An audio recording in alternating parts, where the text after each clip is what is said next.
My name is Spencer Kaufman with Social Media Ministries, and this is Connor Ketterling with River Valley Church. Yeah, thanks for having me. Yeah, great to have you here.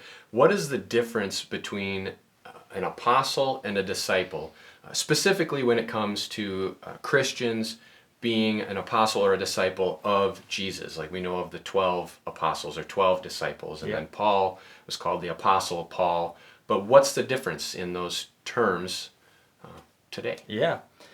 What's really interesting is I'm going to take a history lesson real quick on Yeah. what is the term apostle, what did it mean back then, and then obviously contextualize it for today. What does it Awesome. mean now?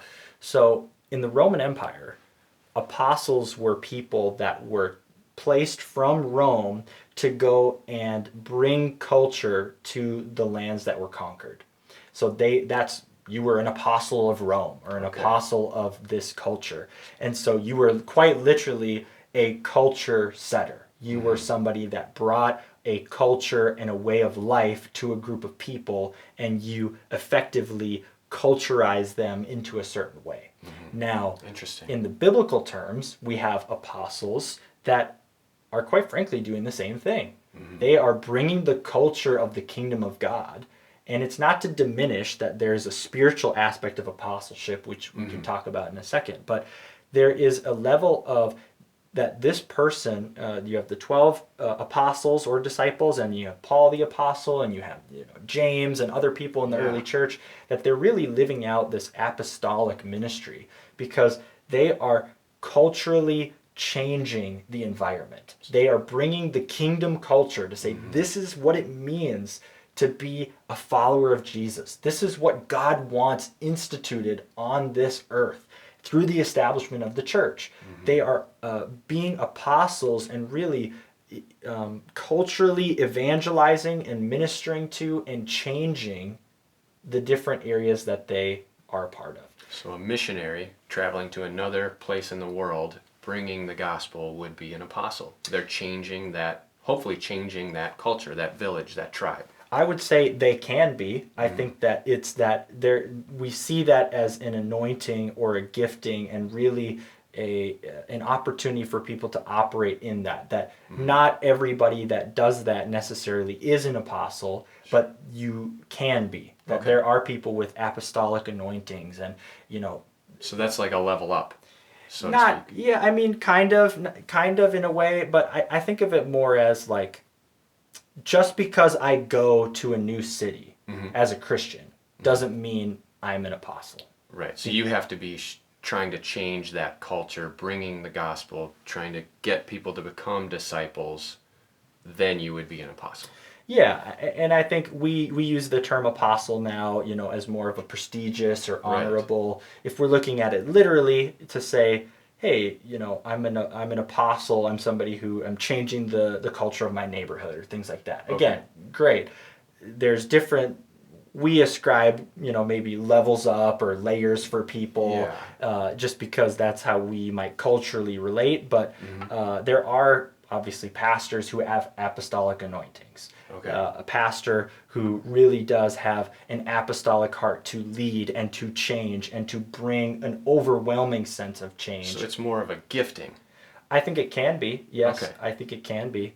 But I would say that everybody has the opportunity to receive that gift. It doesn't mean that everybody has the gift. Sure. Because God gives different gifts to different people.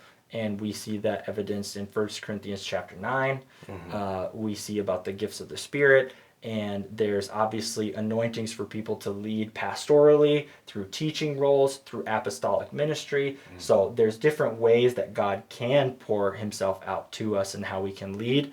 But there's also, it doesn't mean that everybody can do it. If you were to pray and ask for God to anoint you to be an apostle in your neighborhood, in your workplace, in your community, God can give you that. And I believe that when we pray things that are in alignment with God's heart, he does bless us.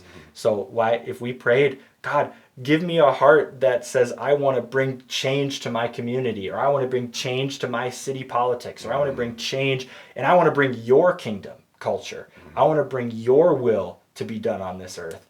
I think that God would answer that prayer. Oh, definitely. So it's not that it's exclusive for some people. It's available for all of us. We just have to be willing and open to ask, God, give me an apostolic heart. Give And me our an heart has to be in it. Exactly.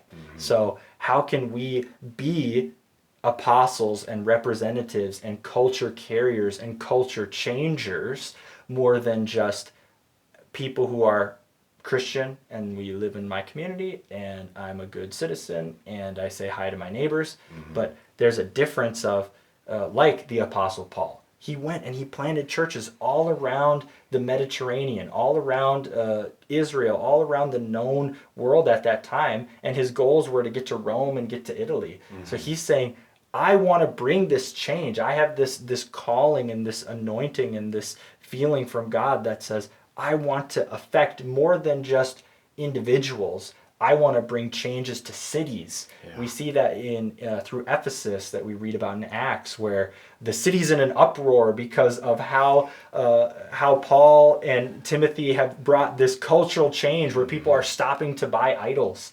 And so that's the kind of change that an apostle brings. Now, disciples are doing the individual work. They're ministering with the people. They're growing one-on-one and in groups. And they're both vitally important. And apostles can be disciples and disciples can be apostles. But there's a difference in effecting a cultural change, a citywide change, a community-wide change, and in addition, discipling one-on-one, discipling small groups, discipling people in that way. So an apostle would be like the movement bringer, an apostle would be the movement bringer, and a disciple would be like the person who maintains it once that apostle has maybe moved on. Yeah, I think that's a great way to put it. And we see that example through Paul planting churches in the New Testament, where he would go, he would raise up a leader, he would plant the leader, and he would go on to do something else. And that leader there was the disciple. And Paul would then continually write letters back to them, which we have in the New Testament. Yeah.